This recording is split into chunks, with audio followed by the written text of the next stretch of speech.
notes in my TARDIS notebook because yay! Hi guys, my name is Bryn and I'm going to be talking about a book today. What book, you may ask? Well, it is Throne of Glass by Sarah J Maas, which is just...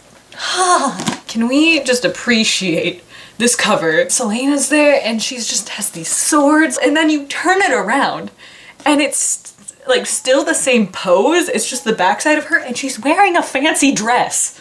Like what? I love these covers. This is the first book in the Throne of Glass series. So far there are 4 books and a book of novellas. There's going to be a 5th one out in September and my heart is racing because I can't wait for it. I gave it a quick little review on Goodreads. I actually just found out about Goodreads like 5 months ago, but every single book that I have read since then, I have done a review. I have given it a score out of 5 stars because that's what they have on there. It's out of 5 stars. Weird. I gave this book a 5 out of 5 stars. And it was wonderful, and I actually have like a percentage scale because I like that so much better, but I gave this book a 97%. If I read it again, it might be a little lower just because 97 is really high, but I thought this book was amazing. It's captivating, it's a high fantasy series. It's about a girl named Selena Sardathian, and she is a badass assassin who just kicks complete butt all the time. And I'm trying to make this as vague as possible because, like I said, I've read all 4 books. She got sent to this prison called Endovier. I hope I'm pronouncing that right. Some of the names in this are really weird. So she's been in this prison for about a year, and then the Crown Prince Dorian comes in and tells her that she can fight in this competition against all these other thieves and killers and ex-soldiers to compete and be the king's champion, which basically means she'll be the king's assassin. As it's going on, some of the competitors start dying. So Selena not only has to win the competition and fight in the competition, but she has to watch out for whatever is trying to kill all of the people competing. And this book does have a love triangle. And yeah, I'm not a huge fan of love triangles, but I will say this is a very good one. It isn't just like one side is faster love than the other. It's just steadily growing on both sides of this. From the first page, I was hooked. There are scenes in this that are just so awesome and they're heart racing and you're just like, what in the world is going on? It's wonderful.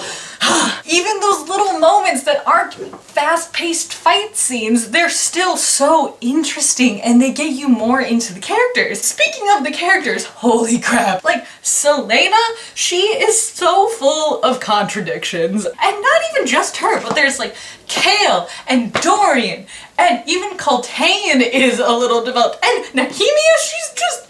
Everyone is so well developed and I love it! That's about as much as I can tell you without spoiling things. So now I'm gonna go into spoilers for all you people that have read it, or for you terrible people that haven't read it and want spoilers. So for all you people that either want to discuss the book with me or want to be spoiled like a sad human, then stick around.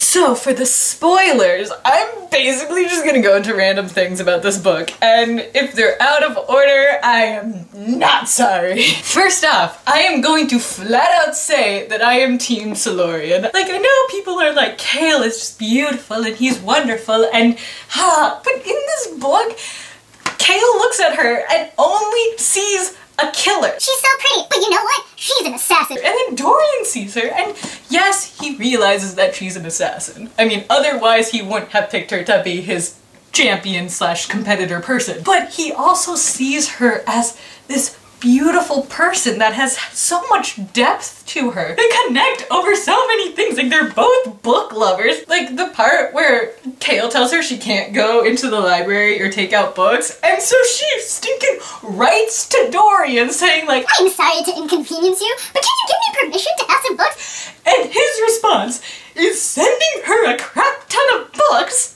and writing her note back saying like, oh no, you're fine, you can do whatever you want. Also, he gives her a dog. I'm sorry, Kale, you give her a ring. That's fun, that's cool. Dorian gives her Fleetfoot. Can't be beat. But they also just have these cute little moments throughout the book, and it's not even just like the moments where they've kissed or things like that. Dorian's the one that catches her playing piano. Selena tells him about Sam. How am I not supposed to fall in love with a character that she trusts so much? The part where they're playing pool and like Selena's over there and she's trying to play pool and she's not getting it at all. You would think her aim would be so on point, but no. And Dorian just walks in, sees her failing, and is just like, this is so pathetic. I mean, I expected so much more. oh, Dorian. So I want to talk about Kane, because Kane, okay, Kane. I was so disappointed that it was Kane that was the bad guy. It just seemed like the obvious choice, and I really, really wanted the bad person to either be Nehemia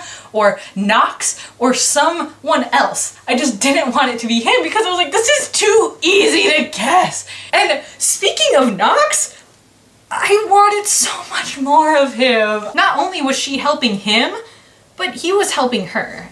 And it was just beautiful to watch, or beautiful to read at least. And then there's Nehemia. She shows up and she's walking with Coltane, who is the most annoying little butt in this book. Here's Nehemia basically bad-mouthing everyone and being the sulky little princess, being like, I don't want to be here, but I have to be here, so I just hate everyone. There are conversations where they're dissing everyone, and I'm like, I love these two.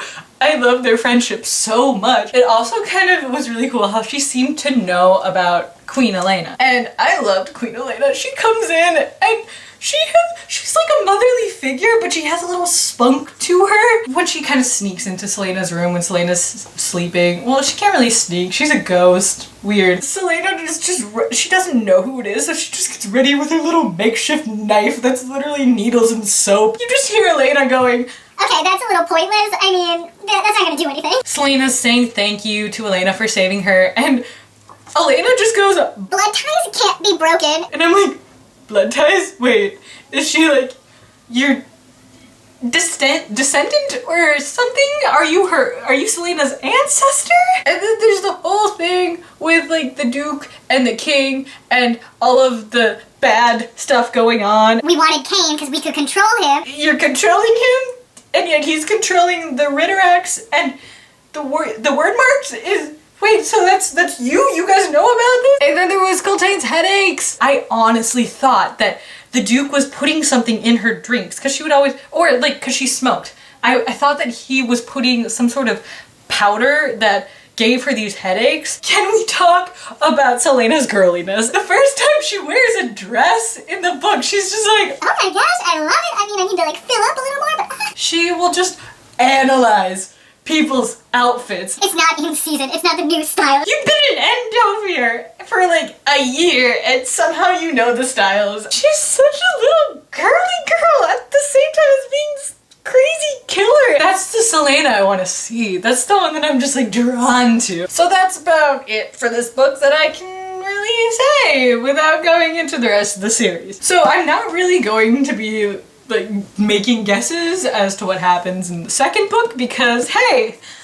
already read it. But one thing that I do like doing because I read all the time, there's always noise around, so I sometimes will bring my iPod and will listen to that so that if I do have noise around me, then at least it's something of my choosing. I like listening to Evanescence while reading these because you get that sense of darkness and haunted qualities in just the music itself that are kind of similar to the books. Also Amy Lee's voice, which is just beautiful and heavenly. I don't know why, but it makes me think of Queen Elena. Down below I will leave more specific songs that remind me of this book or that just I think go with the book very, very well. If you like this video, please give it a thumbs up. If you have any thoughts or opinions that you want to share about this book, please leave them below. I would love to hear them. Please subscribe if you think I'm entertaining and if you want to watch more of my videos. I will also be leaving a link below to my Goodreads page. Like I said, every book that I've read since I started Goodreads, I have been rating them and giving reviews for them. I keep that up to date. Other than that, I think that's about it. I will see you guys next time. I will probably be doing another book review because I have read so many. Please read this book because it's so good. And yeah, I will see you. Bye! As for, oh my gosh, Bixby, no! My cat just jumped up onto my dresser where a lit candle is burning.